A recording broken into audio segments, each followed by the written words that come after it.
compassionate but hard-hitting gangster that you are, very recently, you interacted with SBF on. I like how you adjust the suspenders as you're saying this. You interacted on Twitter Spaces with SBF and really put his feet to the fire with some hard-hitting questions. What did you ask and what did you learn from that interaction? Sure, I should say first, this was not a willing interaction. I mean, I thought that was kind of the funny part of it because I've been asking him for an interview for a while. He's been giving interviews to nearly everyone who wants one, big channels, small channels.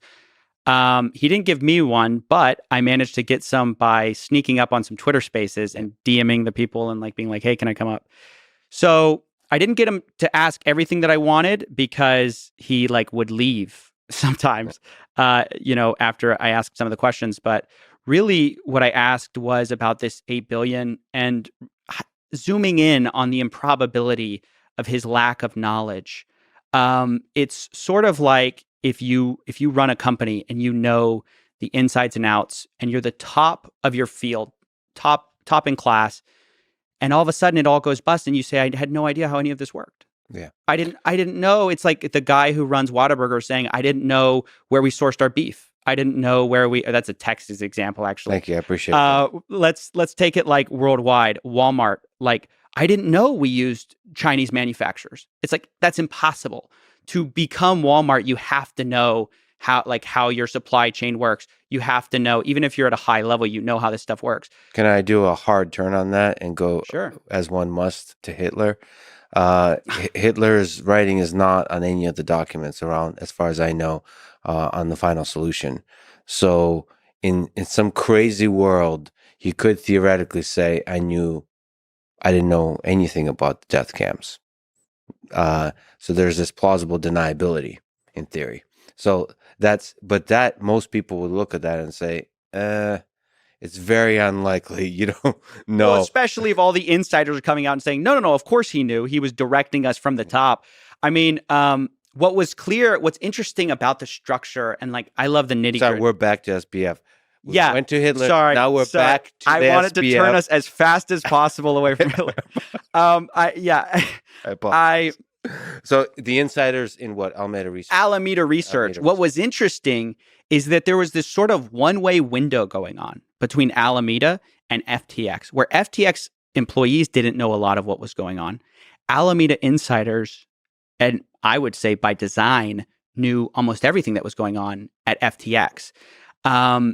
And so I think that was really interesting from the perspective of a lot of the so-called, like what he's trying to ascribe to as like failures or mistakes or ignorance and negligence, when looked at closely, are much more designed and they sort of don't arise spontaneously. Because like, let's say, so there's this thing in banking and like trading where if I run a bank and you run like a trading firm, we need to have informational walls between us because there's huge conflicts of interest that can arise, right? So the negligent argument might be that like, oh, we just didn't know. We're sort of these dumb kids in the Bahamas. So we shared information equally. But when you see a one-way wall, that starts to look a lot different, right? If I have a back-end source of looking at, or sorry, you're the trading firm. So you have a back-end way to look at all my accounts, and I have no idea that you're doing that, that all of a sudden looks like a much more designed thing.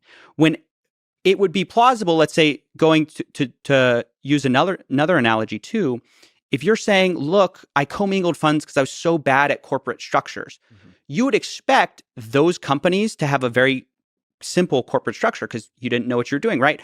But what we see with FTX and Alameda is they had something like 50 companies and subsidiaries and this impossibly complicated web of corporate activity.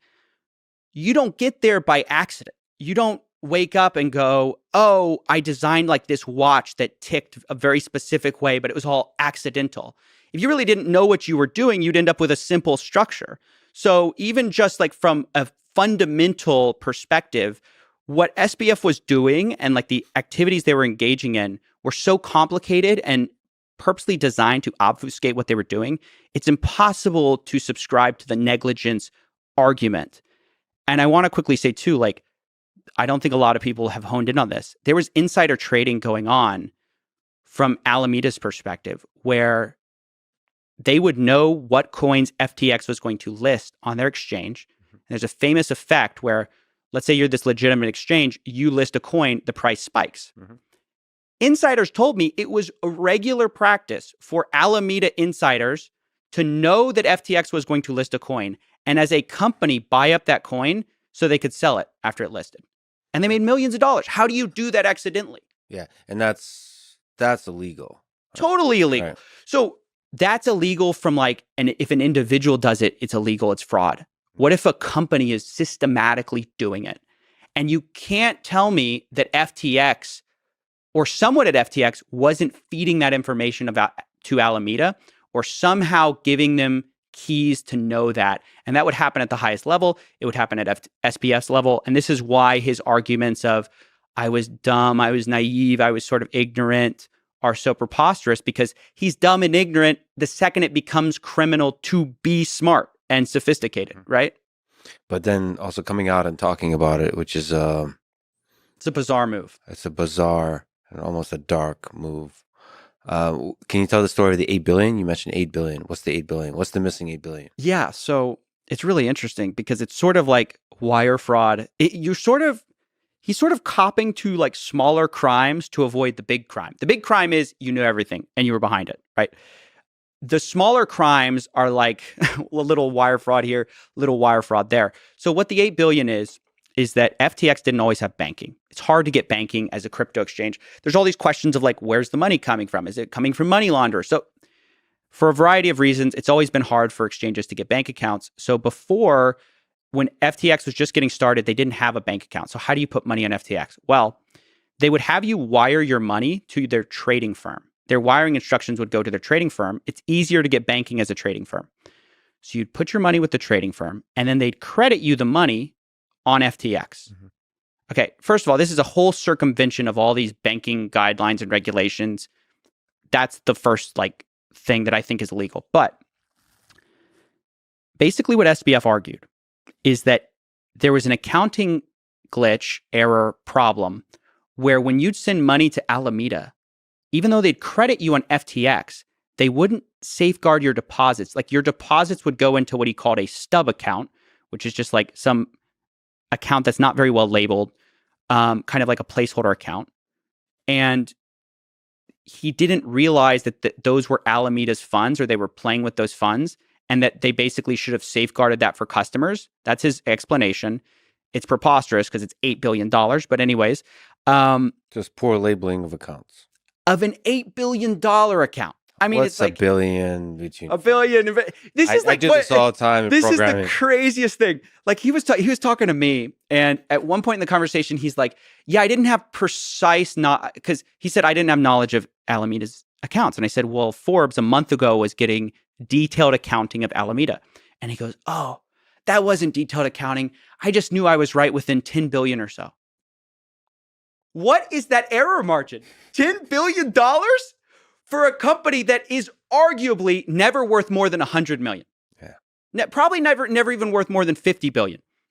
Your error margin is $10 billion. You have to be, this is a guy who is sending around statements that like there was no risk involved. And you're telling me he had a error margin of $10 billion? That is the difference between like a healthy company and a company so deep underwater you're going to jail. So you have to believe that he is impossibly stupid and square that with the sophistication that he brought to the table. I think it's an impossible argument. I don't even think it's... Do you think he is incompetent, insane, or evil? If you were to bet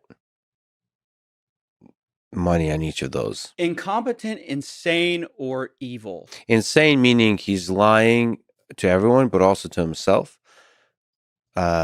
which is a little bit different than incompetence. He's not incompetent. So I think he's some combination of insane and evil.